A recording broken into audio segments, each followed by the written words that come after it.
আসসালামু আলাইকুম এভরিওয়ান। কি অবস্থা তোমাদের, কেমন আছো তোমরা? আশা করি তোমরা সবাই অনেকটাই ভালো আছো। আমিও আল্লাহর রহমতে এবং তোমাদের দোয়া ও ভালোবাসায় অনেকটাই ভালো আছি। তো আবারও নিয়ে আসলাম তোমাদের জন্য নতুন আরেকটি গল্প। আশা করি এই গল্পটা অন্যান্য গল্পের মতো তোমাদের অনেকটাই ভালো লাগবে। আর ভিডিওটা যদি ইউটিউব থেকে দেখো তাহলে অবশ্যই চ্যানেলটা সাবস্ক্রাইব করে দিবা। আর যদি আমাদের ফেসবুক পেজ থেকে দেখো তাহলে পেজটা অবশ্যই ফলো করে দিবা। আমাদের পেজের নাম রেদওয়ান অলওয়েজ অন ফায়ার। তো চলো বেশি কথা না বলে গল্প শুরু করা যাক। আমি জানি না মানুষ কতটা একা হলে নিজের কাছে অচেনা হয়ে যায়। আমি জানি না কতটা কষ্ট পেলে চোখের জল আর বের হয় না, শুধু বুকের ভেতর জমতে থাকে। কিন্তু আজকে রাতে এই ঠান্ডা লকআপের দেয়ালে হেলান দিয়ে দাঁড়িয়ে আমি সেই উত্তরটা পেয়ে গেছি। আমার নাম রনি হাসান। আজকে আমি আপনাদের এমন একটা গল্প বলবো যেটা বলতে গেলে গলা আটকে আসে, বুকটা ভারী হয়ে যায়, কিন্তু আমাকে বলতেই হবে। কারণ এই পৃথিবীতে এমন অনেক মানুষ আছে যারা ভালোবেসে ঠকেছে, বিশ্বাস রেখে প্রতারিত হয়েছে, আর শেষে অন্ধকারে একা বসে ভেবেছে আমার কি আসলেই কোনো দোষ ছিল। এখন রাত কয়টা বাজে জানি না। এই লকআপে কোনো ঘড়ি নেই, জানালা নেই, কোনো আলো নেই, শুধু আছে একটা স্যাঁতস্যাঁতে দেয়াল, একটা মিটমিটে টিউবলাইট আর আমি। হাতে হাত করা, পায়ে শিকল নেই, কিন্তু মনে আছে। বুকের ভেতর এমন একটা ভার যেটা নামানোর কোনো উপায় নেই। একটু আগে পুলিশ অফিসার এসেছিলেন, ঘরে ঢুকেই আমার দিকে এমনভাবে তাকালেন যেন আমি কোনো মানুষ না। তারপর বললেন, মানুষ খারাপ হয় এটা অনেক দেখেছি, কিন্তু তোর মতো অমানুষ জীবনেও দেখিনি। তোর বিয়ে করা বউ যে তোর সাথে সংসার করেছে, যে তোর ঘরে থেকেছে, সে আজকে নিজে থেকে থানায় এসে টাকা ঢেলে গেছে। জানিস কেন? শুধুমাত্র তোকে রিমান্ডে নিয়ে শায়েস্তা করার জন্য। আর যে মামলায় তোকে ধরে এনেছি সেটাতেই তোর কপালে শনি লেগে যাবে, তাই ভালোভাবে প্রস্তুত থাকিস। অর্পিতা। দরজাটা বন্ধ হয়ে গেল। আমি একা বসে বসে ভাবছি অর্পিতা, শুধু এই নামটা আমার মাথায় ঘুরছে। যে মেয়েটার জন্য একদিন লোকলজ্জা ছেড়েছিলাম, সমাজের ভয় ছেড়েছিলাম, শ্বশুরের অপমান সহ্য করেছিলাম, সেই মেয়েটাই আজকে নিজে থেকে থানায় এসে টাকা দিয়ে গেছে যাতে আমাকে রিমান্ডে নিয়ে মারা হয়। কথাটা মাথার ভেতর একবার ঘুরলো, তারপর বুকের ভেতরে কোথাও একটা কিছু ভেঙে পড়লো শব্দহীনভাবে, অনেকটা নীরবে, যেভাবে ভাঙলে কেউ টের পায় না, শুধু যে ভাঙে সে বোঝে। চোখের কোণে জল জমে উঠল, দ্রুত হাতের পিঠে মুছে নিলাম। এখানে কাদার অধিকার নেই, এখানে কেউ জিজ্ঞেস করবে না কষ্ট পাচ্ছ। এখানে সবাই ধরে নিয়েছে আমি দোষী, কিন্তু আমি কি সত্যিই দোষী? আপনারা হয়তো ভাবছেন এই মানুষটা এমন কি করলো যে নিজের স্ত্রী তার বিরুদ্ধে দাঁড়িয়ে গেল। তাহলে শুনুন, আমি নিজেই বলছি শুরু থেকে। আমি রনি হাসান, অনার্স শেষ করেছিলাম বড় স্বপ্ন নিয়ে। ভেবেছিলাম পড়াশোনা শেষ হলে জীবনটা সুন্দর হয়ে যাবে, ভালো একটা চাকরি হবে, মাকে সুখে রাখতে পারবো। কিন্তু বাস্তবতা অন্যরকম। বেকারত্বের গ্লানি বুকে চেপে একটা ছোট্ট চাকরিতে ঢুকলাম। মাইনে বেশি না, কিন্তু মা আর আমার দুজনের সংসার কোনো মতে চলতো। সঙ্গে টিউশনিও করতাম। মাস শেষে যা আসতো তাতে অভাব না থাকলেও বাড়তি কিছু ছিল না, কিন্তু মনে অনেক শান্তি ছিল, কারণ পাশে মা ছিলেন। কিন্তু 2 বছর আগে সেই শান্তিটুকুও চলে গেল। আমাদের একা করে বাবা চলে গেলেন হঠাৎ করে একটা ভোরবেলায়। আগের রাতেও তার সাথে কথা বলেছিলাম। সকালে উঠে দেখি বাবা আর নেই। সেদিন মাটি সরে গিয়েছিল পায়ের নিচ থেকে। বাবা শুধু বাবা ছিলেন না, বাবা ছিলেন আমার সাহস, আমার ভরসা, আমার পৃথিবী। বাবা চলে যাওয়ার পর ঘরটা কেমন ফাঁকা ফাঁকা লাগে, যেন ঘরের ভেতর একটা শূন্যতা থাকে যেটা কোনো আসবাব দিয়ে ভরা যায় না। একটা বড় আপু ছিলেন, বাবা বেঁচে থাকতেই বিয়ে হয়েছিল তার, কিন্তু বাবা চলে যাওয়ার পর আপু যেন আমাদের ভুলেই গেলেন। মা মাঝে মাঝে ফোন করতেন, কান্না জড়ানো কণ্ঠে বলতেন, মা একটু আয়, তোর ভাইটা একা একা সব সামলাচ্ছে, বাবা নেই, তুই না আসলে আমরা কেমন করে থাকি বল, একটু আয় মা। আপু আসতেন, কিন্তু চোখের দেখা দিয়েই উঠে পড়তেন। চা খাওয়ার সময়টুকুও দিতেন না। মা শুধু তাকিয়ে থাকতেন, আমিও তাকিয়ে থাকতাম, কিছু বলতাম না, কারণ বাবা শিখিয়ে গিয়েছেন আপনজনকে ছোট করতে নেই, তুমি যতই কষ্ট পাও না কেন। তাই হাসি মুখে বিদায় দিতাম, আর ভেতরে ভেতরে বুকটা ভারী হয়ে যেত। এরপর মা অসুস্থ হয়ে পড়লেন। বয়সের ভার শরীর আর নিতে পারছিল না, বিছানায় পড়ে গেলেন। একদিকে অসুস্থ মা, অন্যদিকে সংসারের একার চাপ। ভেতরে ভেতরে একটা ক্লান্তি জমেছিল যেটা ঘুমালেও যায় না, রাতে শুয়ে থাকলেও মাথা থেকে সরে না। ঠিক সেই সময়ে আমার জীবনে একটাই আলো ছিল, একটাই মানুষ ছিল, তার নাম অর্পিতা। অর্পিতার সাথে পরিচয় অনেক দিনের। প্রথমে বন্ধুত্ব, তারপর ধীরে ধীরে আরো কাছে আসা, আরো গভীরে যাওয়া। ওকে দেখলে মনে হতো এই পৃথিবীতে এখনো ভালো কিছু আছে। এখনো বেঁচে থাকার মানে আছে, কিন্তু সম্পর্কটা আলোর মুখ দেখছিল না। অর্পিতার বাবা শহরের পরিচিত মানুষ, সম্পদ, মান সম্মান, গর্ব সবই আছে তার। আর আমি একটা সাধারণ ছেলে, ছোট্ট চাকরি, অসুস্থ মা, সাথে ভাড়া বাড়ি। তার সামনে গিয়ে বিয়ের কথা তোলার সাহস আমার হতো না। ভেতরে সব সময় একটা ভয় কুরে কুরে খেত, যদি না করে দেন, যদি অপমান করেন, আর যদি অর্পিতাকেও দূরে সরিয়ে দেন। অর্পিতা বারবার বলতো, রনি তুমি যাও, বাবাকে আমি চিনি, তুমি সরাসরি বললে উনি না করতে পারবেন না, তুমি শুধু একবার সাহস করে বলো, বাকিটা আমি দেখব। গাইস, তোমরা কি জানো আমি ওয়ানেক্সে গেম খেলার মাধ্যমে প্রতিদিন টাকা আয় করি। এই ফিফা ওয়ার্ল্ড কাপে তোমাদের পছন্দের টিমের উপর বাজি ধরে তোমরা যদি আমার মতো টাকা আয় করতে চাও, তাহলে এখনই গুগলে ওয়ানেক্স সার্চ করে অফিসিয়াল ওয়েবসাইটে গিয়ে রেজিস্ট্রেশন করো। আর রেজিস্ট্রেশনের সময় যদি আমার দেওয়া স্পেশাল প্রোমো কোড রেদওয়ান8 ইউজ করো, তাহলে অসংখ্য বোনাস এবং ফ্রি স্পিন পেয়ে যাবা। আর ওয়ানেক্স কিন্তু একটা ইন্টারন্যাশনাল লাইসেন্সকৃত প্ল্যাটফর্ম এবং সবচেয়ে বিশ্বস্ত। এখানে তোমরা ক্রাশ ক্রিস্টালের মতো গেম খেলে সহজেই টাকা আয় করতে পারবে এবং বিকাশ নগদের মতো সকল মোবাইল ব্যাংকিং অ্যাপের মাধ্যমে সহজেই তোমরা তোমাদের জেতা টাকা তুলতে পারবে।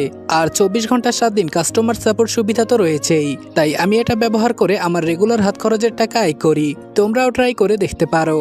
আমি একদিন সাহস করে গেলাম, ভেতরে ভেতরে কাঁপলেও মুখে সেটা বুঝতে দেইনি। অর্পিতার বাবার সামনে বসে সবকিছু বললাম, কত ভালোবাসি, কত যত্ন করব, আর কখনো কষ্ট দেব না, ইত্যাদি ইত্যাদি। উনি সবকিছু শুনলেন, তারপর এমনভাবে তাকালেন যেন আমি কোনো মানুষ না, যেন আমি ভুল জায়গায় বসে আছি। অর্পিতার বাবা বলল, তুমি কে? একটা সাধারণ চাকরিজীবী ছেলে হয়ে আমার মেয়েকে বিয়ে করবে? বাবা নেই, মা অসুস্থ, একটা ভাড়া বাড়িতে থাকো, এটা নিয়ে এসেছো আমার সামনে? নিজের অবস্থানটা একটু বোঝো। আমার মেয়ের জন্য এর চেয়ে ভালো পাত্র আমি খুঁজে নেব। আর কোনোদিন এই বাড়ির সামনে দেখতে চাই না তোমাকে, এক্ষুনি বেরিয়ে যাও। আমিও কিছু না বলে বেরিয়ে এলাম। বাড়িতে ফিরলাম চুপচাপ, মাকে কিছু বলিনি, শুধু রুমে ঢুকে দরজা বন্ধ করে অনেকক্ষণ অন্ধকারে বসে রইলাম। সেদিন বুঝেছিলাম গরিব মানুষের স্বপ্ন দেখার অধিকার নেই, ভালোবাসার কোনো অধিকার নেই। সেই অপমানটা এখনো বুকের ভেতর পাথরের মতো চাপা পড়ে আছে। সেই অপমানের প্রায় 1 সপ্তাহ পর্যন্ত অর্পিতার সাথে কোনো কথা বলিনি। ও ফোন দিলে ধরতাম না, মেসেজের জবাব দিতাম না, ভেবেছিলাম ভুলে যাওয়াই ভালো। কিন্তু অর্পিতা ছাড়েনি। একদিন ও নিজে থেকেই ফোন করলো। প্রথমে ধরিনি, দ্বিতীয়বারও ধরিনি, তৃতীয়বার ধরার সাথে সাথে ওপাশ থেকে শুধু কান্নার শব্দ। অর্পিতা বলল, রনি তুমি কি জানো এই 7টা দিন আমার কেমন কেটেছে? প্রতিটা রাত একা কেঁদেছি, ঠিকমতো খেতে পারিনি, ঘুমাতে পারিনি, শুধু তোমার কথা মনে হয়েছে। বাবা যা বলেছেন সেটা ঠিক না, তুমি আমার কাছে সেরা, প্লিজ রনি আমাকে ছেড়ে যেও না, তুমি ছাড়া আমি বাঁচতে পারবো না। ওর কান্নার শব্দ শুনে বুকের ভেতর কেমন মুচড়ে উঠল। আমার ভেতর বাকি সব দ্বিধা ভেঙে গেল। আমরা পালিয়ে বিয়ে করলাম।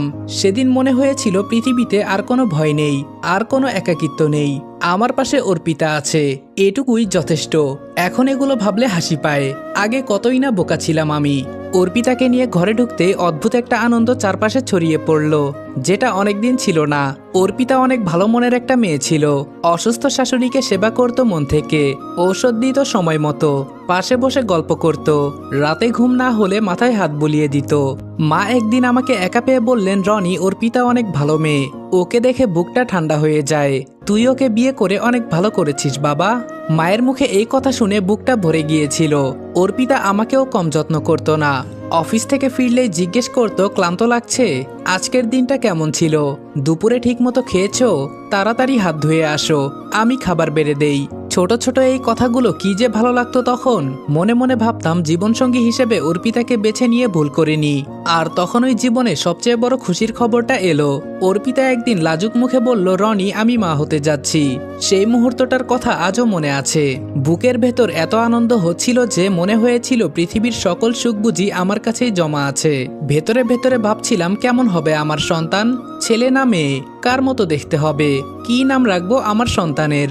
অনেকটা সুখের দিন ছিল সেগুলো, সত্যিকারের সুখের দিন। অর্পিতার বাবা মেয়ের কোনো খোঁজ রাখতেন না, রাগটা এখনো কমেনি, এটা আমি বুঝতে পারতাম। তবুও মাথা নত করে মেনে নিয়েছিলাম, কারণ অর্পিতা সুখে আছে, এটুকুই আমার জন্য যথেষ্ট। কিন্তু শাশুড়ি মা মাঝে মাঝে অর্পিতার সাথে কথা বলতেন, আমার সাথে বলতেন না, আমিও জোর করতাম না। অর্পিতা যখন 3 মাসের অন্তঃসত্ত্বা, তখন একদিন হঠাৎ শাশুড়ি মা চলে এলেন। দরজায় দেখে একটু অবাক হলাম। ভেতরে এসে বসলেন। একটু পরে তাকে চা দেওয়া হলো। চা খেতে খেতে বললেন, অর্পিতাকে 2 দিনের জন্য আমাদের বাড়িতে নিয়ে যেতে চাই, ওর শরীরটা একটু দেখা দরকার। ডাক্তারের কাছেও নিয়ে যাব। তোমরা রাজি তো? মনে মনে খুশি হলাম। ভাবলাম যাক, অবশেষে হয়তো মেনে নিয়েছেন। মেয়ের সন্তানের কথা ভেবে রাগটা একটু গলেছে। হাসি মুখে বললাম, অবশ্যই, আপনি নিয়ে যান। 2 দিন পর আমি নিয়ে আসব। 2 দিন পর অর্পিতা ফোন করলো, রনি একটু আসবে, তোমাকে দেখতে ইচ্ছে করছে, অনেক মিস করছি। প্রথমে রাজি হইনি, শ্বশুর বাড়িতে যেতে মন চাইতো না। যেখানে আমাকে মানুষ বলে মনে করে না সেখানে গিয়ে কি লাভ। কিন্তু অর্পিতার কণ্ঠে একটা টান ছিল, প্লিজ রনি, একটু আসো, শুধু তোমার মুখটা দেখতে চাই। সেই টান উপেক্ষা করতে না পেরে গেলাম। দরজায় নক করতেই শ্বশুর দরজা খুললেন। আমাকে দেখা মাত্র রাগী চোখে আমার দিকে তাকালেন, কিন্তু একটা কথাও বললেন না। সরাসরি নিজের রুমে চলে গেলেন। শাশুড়ি এসে ভদ্রতার খাতিরে বললেন, বসো। এর থেকে বেশি কিছু না। আমি অর্পিতার রুমের দিকে যাচ্ছিলাম, ঠিক তখনই সামনে এসে দাঁড়ালো রুমানা, অর্পিতার ছোট বোন। বয়সে ছোট হলেও কথায় বেশ পটু। হাসি মুখে বলল, আরে ক্রাশ ভাইয়া, কখন আসলেন? আমাকে জানাননি কেন? ক্রাশ ভাইয়া শুনে একটু অবাক হলাম। হেসে বললাম, ভাইয়া ডেকেছ, এটাই যথেষ্ট। ক্রাশ ভাইয়া আবার কি জিনিস? রুমানা বলল, ও আপনি বুঝবেন না। আমি বললাম, বোঝার দরকারও নেই, বলো অর্পিতা কোথায়? রুমানা বলল, আমার সাথে আসুন, আমি দেখিয়ে দিচ্ছি। একটা রুম দেখিয়ে দিয়ে বলল, ভাইয়া আপু ওখানে আছে, আপনি যান। আমি ধন্যবাদ দিয়ে ভেতরে ঢুকলাম, কিন্তু ভেতরে অর্পিতা নেই। ভাবলাম হয়তো ওয়াশরুমে গেছে। বিছানায় বসে ফোনে স্ক্রল করতে লাগলাম। মিনিট 5 পরে রুমানা আবার ঢুকলো। রুমানা বলল, আপু এখনো আসেনি তাই না? রনি বলল, হ্যাঁ। কোথায় গিয়েছে? রুমানা বলল, আপু নেই তো কি হয়েছে, আমি তো আছি। কথাটা একটু অদ্ভুত লাগলো। পাত্তা না দিয়ে বললাম, বেশিক্ষণ থাকবো না, অর্পিতার সাথে দুটো কথা বলে চলে যাব। রুমানা বলল, আচ্ছা ভাইয়া, একটা কথা বলি, আমাদের 2 বোনের মধ্যে কাকে বেশি সুন্দর লাগে আপনার? আমি বললাম, তোমরা দুজনেই সুন্দর, এই নিয়ে কম্পিটিশনের কি আছে? রুমানা বলল, না ভাইয়া, আপুর চেয়ে আমি বেশি সুন্দর, সত্যি করে বলুন। আমি বললাম, আচ্ছা তুমি বেশি সুন্দর, এবার একটু তোমার আপুকে ডেকে দাও। রুমানা বলল, বারবার আপুকে ডাকতে বলছেন কেন? যা বলার আমাকে বলুন। এই বলে রুমানা দরজাটা আটকে দিল। দরজাটা বন্ধ হওয়ার শব্দ কানে লাগতেই বুকটা কেমন ধক করে উঠল। বিছানা থেকে উঠলাম। আমি বললাম, দরজা খোলো রুমানা, আমি বাহিরে যাব। তবে আমার পুরো কথাটা শেষ করতে পারলাম না। রুমানা হঠাৎ এগিয়ে এলো, 1 পা 2 পা, তারপর আমাকে জড়িয়ে ধরলো। বুকটা আমার কেঁপে উঠল। সরিয়ে দেওয়ার আগেই নিচু গলায় বলল, রনি ভাইয়া, আপুর ফোনে আপনার ছবি দেখে আপনাকে অনেক ভালো লাগে। অনেকদিন ধরে বলতে চেয়েছি, কিন্তু সুযোগ পাইনি। আজকে সুযোগ হয়েছে। আমাকে কি ভালোবাসবেন? আপু কিচ্ছু জানবে না, শুধু আপনি হ্যাঁ বলুন। এক ঝাটকায় সরিয়ে দিলাম। আমি বললাম, রুমানা, তোমার কি মাথা ঠিক আছে? তুমি কি বলছো বুঝতে পারছো? তোমার আপুর স্বামী আমি, আর তুমি আমাকে এই কথা বলছো? লজ্জা করে না তোমার? রুমানার মুখে কোনো লজ্জা নেই, চোখে শীতল একটা দৃঢ়তা। রুমানা বলল, রাগ দেখাচ্ছেন? আচ্ছা ঠিক আছে, আমাকে চেনেন না এখনো। আমি কি করতে পারি সেটা জানলে এখনোই ভালোই রাজি হয়ে যেতেন। আচ্ছা যাই হোক, এখনো সময় আছে, আপনি ভেবে দেখুন। আমি বললাম, সামনে থেকে সরো। এটা বলে দরজার দিকে এগোলাম। তখন ওই রুমানা চিৎকার করে উঠল, এত জোরে আর এত তীক্ষ্ণ ছিল যেন পুরো বাড়িটাই কেঁপে উঠল। মুহূর্তের মধ্যে দরজা খুলে ঢুকলো অর্পিতা, সাথে শ্বশুর শাশুড়িও এলেন।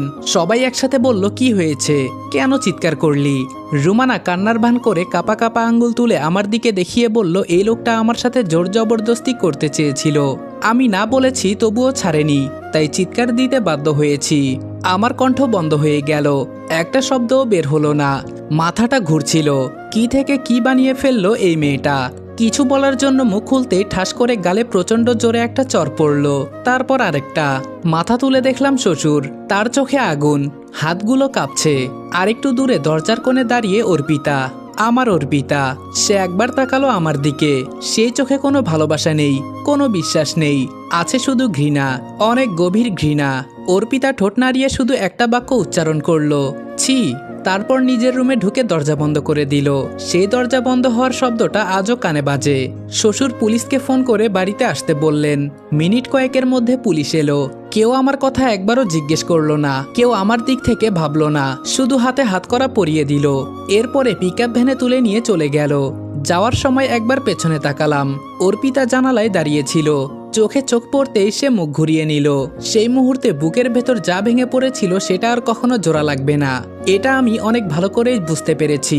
এগুলো ছিল গতকালের ঘটনা। আর আজকে রাতে এই ঠান্ডা লকআপে দাঁড়িয়ে জানলাম অর্পিতা নিজে এসে টাকা দিয়ে গেছে যাতে আমাকে রিমান্ডে নেওয়া হয়। যে মানুষটাকে ভালোবেসে সব ছেড়েছিলাম সে আজকে আমার বিরুদ্ধে, কিন্তু আমার কোনো দোষ ছিল না। এই পৃথিবীতে নির্দোষ মানুষের কথা শোনার কেউ নেই।